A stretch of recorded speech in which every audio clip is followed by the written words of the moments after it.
Hello friends, in this video we will see deterministic finite automata which is very important topic for competitive level exams, university और college level exams. So friends अगर आप हमारे channel पर नए हैं तो please subscribe my channel और press the bell icon so that latest notifications आपको टाइम पर मिल सके. So now let's start.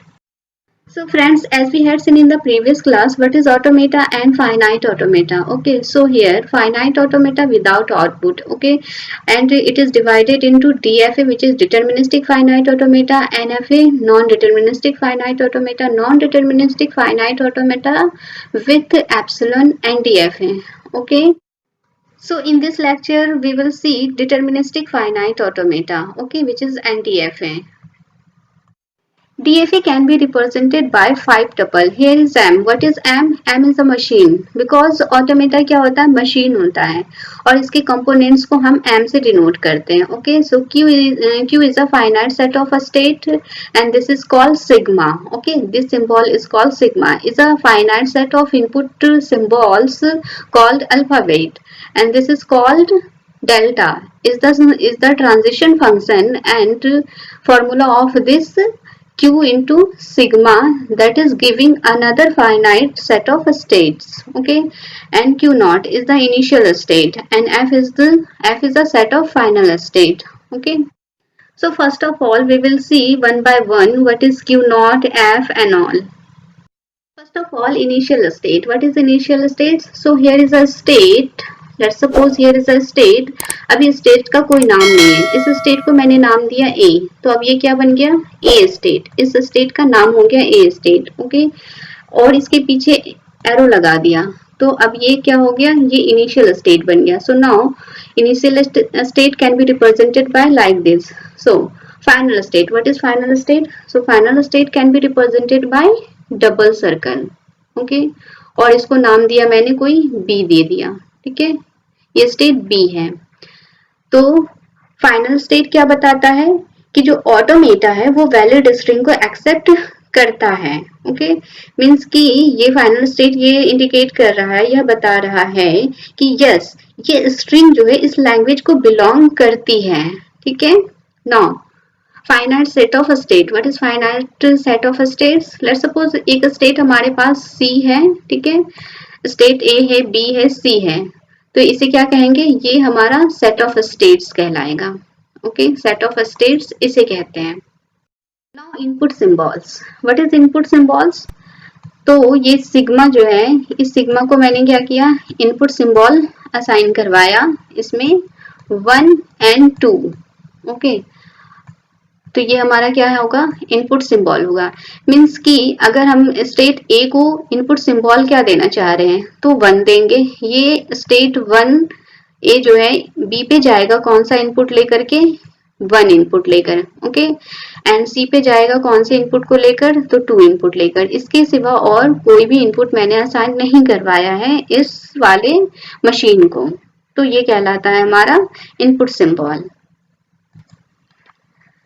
So now transition function. What is transition function? Means finite set of states multiply input symbols, that is giving another finite set of states. Okay, इसका formula ये होता है. Means transition. Let's suppose आप यहाँ पे state A पे खड़े हो. ठीक है, आप स्टेट ए पे हो और यहाँ पे आपको मिला कोई इनपुट सिंबल 1. अब आप इस इनपुट सिंबल 1 को लेकर के किस स्टेट पे जा रहे हो? That is called transition. Okay, means कि आप इस 1 इनपुट सिंबल को लेकर के बी पे गए तो ये क्या हमारा कहलाया? ये ट्रांजिशन कहलाया. ठीक है, तो इसे हम ट्रांजिशन कहते हैं. मीन्स एक स्टेट से दूसरे स्टेट पर जाना, that is called transition. Now DFA. What is DFA? Deterministic finite automata. D means what? Deterministic in nature. अब हम इसे deterministic in nature क्यों कहते हैं? तो let's suppose हमारे पास ये कोई state A है and then state B है और state C है कोई. ओके, अब इस वाले state A से state B पर मैं गई कोई input symbol 1 लेकर के. ओके, और ये final state है. और इसी इनपुट सिंबल 1 को लेकर के क्या मैं 1 सी पे जा सकती हूँ? तो नहीं, ये डीएफए अलाउ नहीं करता है। ओके, मीन्स आप सेम इनपुट सिंबल को लेकर के एक स्टेट से दूसरे स्टेट पर अगर चले गए हो तो सेम इनपुट सिंबल को लेकर के आप किसी और पे नहीं जा सकते हो, ये डीएफए अलाउ नहीं करता है। इसलिए इसे ये क्या होता है, डिटर्मिनिस्टिक इन नेचर होता है, डिटर्मिनिस्टिक होता है। Okay, now F, F means what, finite. Okay, now A, automaton, automaton क्या होता है, सिंगुलर होता है एंड ऑटोमेटा प्लूरल होता है।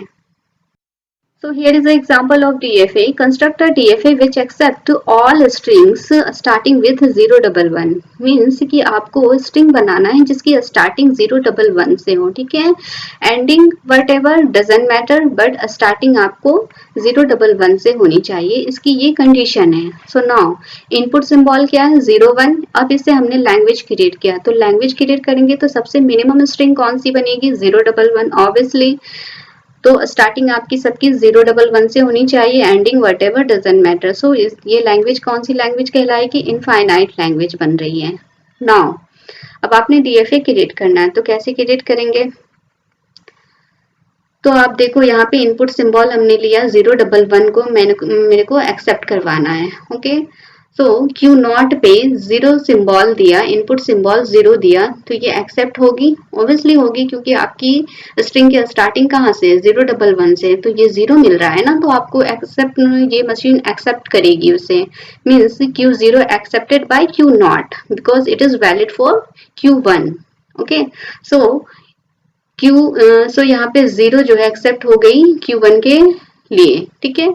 अब Q1 पे हमें मिला क्या, 1 मिला, तो ये भी एक्सेप्ट हो जाएगी Q2 के लिए, ठीक है।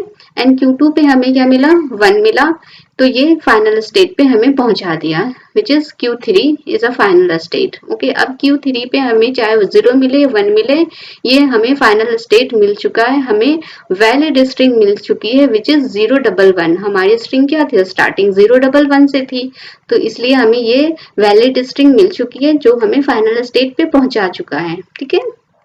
अब यहाँ पे कुछ भी मिलेगा ये इसी पे रहेगा, बट अगर कंडीशन आपके पास ऐसी भी तो हो सकती है, 011 है ना, स्ट्रिंग आपके पास ऐसी आ जाए, तो तब क्या करेंगे, तो यहाँ पे अगर आपको मिल जाए 1 है ना, स्टार्टिंग में आपको 1 मिल जाए, तो आप क्या होगा, इसे ट्रैप स्टेट में डाल दो, बिकॉज आपकी स्टार्टिंग कहाँ से होनी चाहिए, 011 है ना, कंडीशन आपकी 1 है, 011 है, तो आपको स्टार्टिंग में अगर 1 मिल जाए तो इसे ट्रैप स्टेट में डाल दो।